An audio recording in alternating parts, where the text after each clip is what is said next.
더불어민주당 윤석열 12.3 내란 사태 진상조사단에서 오늘 긴급 기자회견을 하게 됐습니다.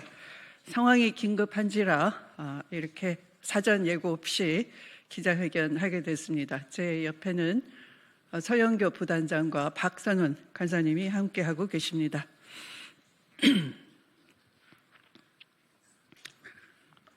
더불어민주당 윤석열 내란 진상조사단에서 중요한 제보를 받게 됐습니다. 지난 3일 공수처장이 이렇게 말했습니다. 요원들의 안전 우려와 경호처 직원들의 개인 화기 소지 때문에 무려 5시간 이상 영장 집행을 위해서 여러 난관을 뚫었으나 불가피하게 철수한다고 발표를 했습니다. 이와 관련해서 공수처장이 말한 이 요원들의 안전 우려와 개인 화기 소지에 대한 실제 상황이 확인되었습니다. 진상조사단에 들어온 제보에 의하면 당시 박종준 경호처장으로부터 몸싸움에서 밀릴 경우 공포탄을 쏘고 안 되면 실탄도 발포하라라는 명령이 하달되었다는 것입니다. 이렇게 경호처의 당시 극렬한 저항은 윤석열과 김용현을 맹목적으로 따르는 일부 충성파 간부들이 주도하고 있다는 것입니다. 박종준 경호처장을 필두로 현장에 있었던 김성훈 차장과 이광우 경호본부장이 광적으로 직원들을 압박하고 독려했다는 것입니다. 향후에도 이와 같은 위협이 발생한다면 이들을 즉각 현행범으로 체포해야 할 것입니다. 경호처는 어제부터 윤석열에 대한 체포영장 집행에 대비해서 관제에 철조망을 설치하고 완전 무장한 대테러팀을 투입할 계획을 세우는 등 극렬 저항 준비를 하고 있다는 정황이 알려졌습니다. 경호처는 공수처의 영장 집행에 군과 경찰 인력을 활용하지 못하게 되자 매일 전 직원을 소집하고 있으며 향후 영장 집행 시 이 전 직원들을 인간 방패로 활용해서 저항하겠다는 계획을 준비하고 있는 것으로 드러났습니다. 또한 경호처는 영장 집행을 저지하기 위해서 살수차 확보를 추진하였지만 경찰이 현재까지는 응하지 않겠다는 입장이라고 합니다.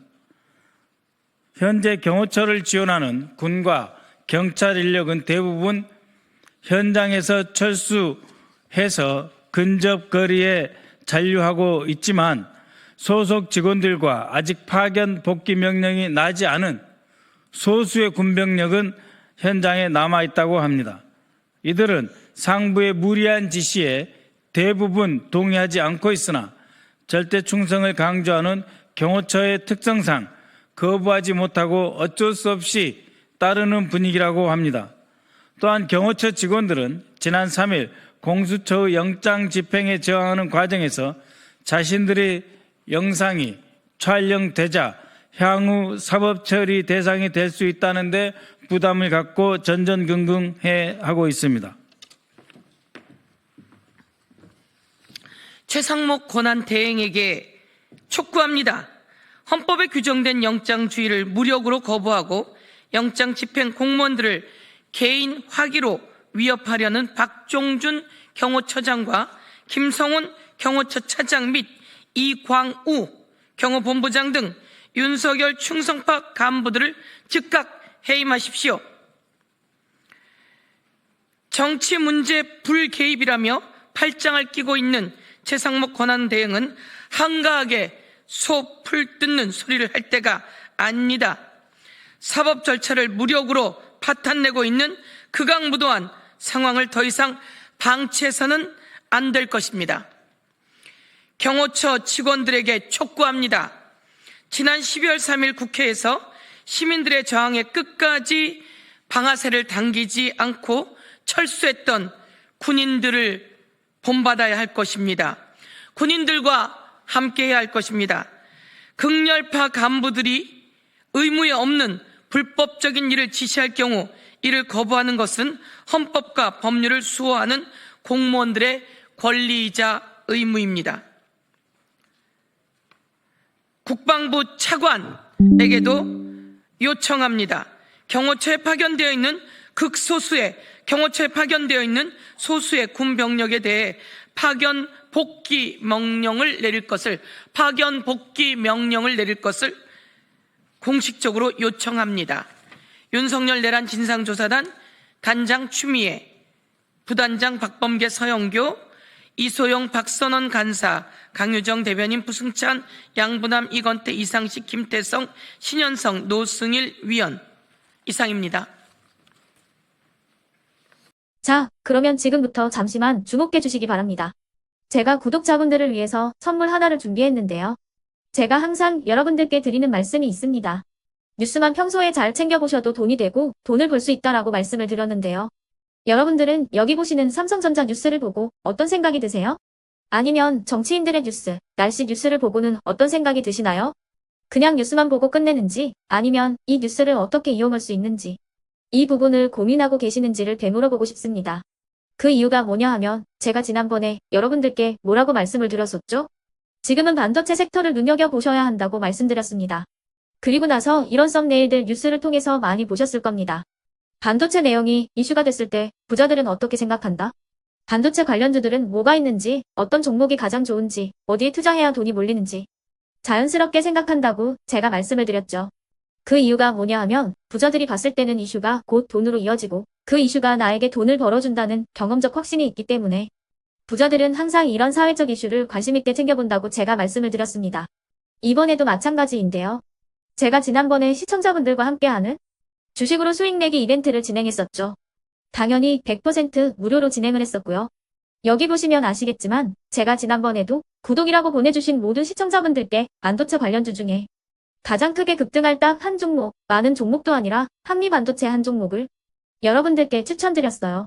그러면서 여기 나와 있는 대로 정확히 얼마에 매수해야 하는지, 그리고 수익률이 어느 정도 나왔을 때 팔아야 하는지를, 이런 부분들까지 여러분들에게 정확히 알려드렸었는데 지금 실제로 어떻게 되었다? 오른쪽을 보시면 아시겠지만 제가 지난번 문자 발송으로 이 한미 반도체를 소개해드리고 나서 실제로 이렇게 5배 이상 어마무시한 상승이 나왔습니다. 100만 원만 투자를 했어도 무려 500만 원이 넘는 수익금이 생긴 거죠. 그래서 당시에도 굉장히 많은 분들이 제가 드린 이 한미 반도체로 수익을 내실 수가 있으셨을 텐데요. 다시 한번 축하드린다고 말씀을 드리겠고 이번에도 마찬가지입니다. 앞으로도 2024년, 2025년 계속해서 기대해볼 섹터는 AI입니다.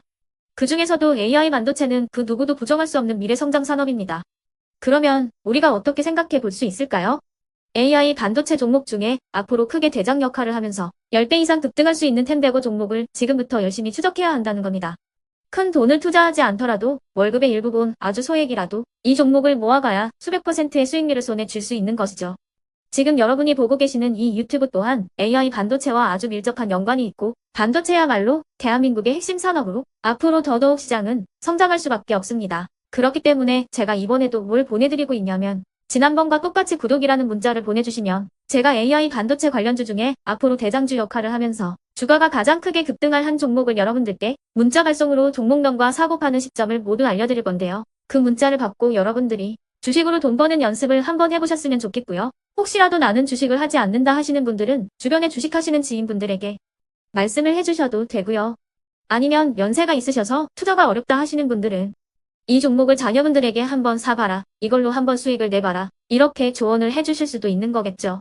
그래서 지금 이 영상을 보시는 시청자분들 중에 나도 이번 종목이 좀 궁금하다 하시는 분들은요. 누구나 상관없이, 그리고 어느 시간대나 상관없이 부담 없이 010-2514-5930번으로 구독이라는 문자 보내주시면 제가 이번에도 똑같이 무료 추천 급등주 문자를 보내드리겠습니다. 이해되시겠죠? 제 번호 010-2514-5930번으로 구독이라는 문자 보내주시면 여러분들이 직접 이슈를 통해서 돈 버는 연습을 해보실 수가 있는 거고 제가 돈을 받는 것도 아니고 투자를 대신해 드리는 것도 아니기 때문에 부담 없이 신청해 주시면 되는 겁니다. 그리고 수익이 나면 저는 다른 것은 하나도 바라지 않습니다. 제 채널에 구독, 좋아요 한 번씩만 눌러주시라 이렇게 다시 한번 말씀을 드리겠습니다.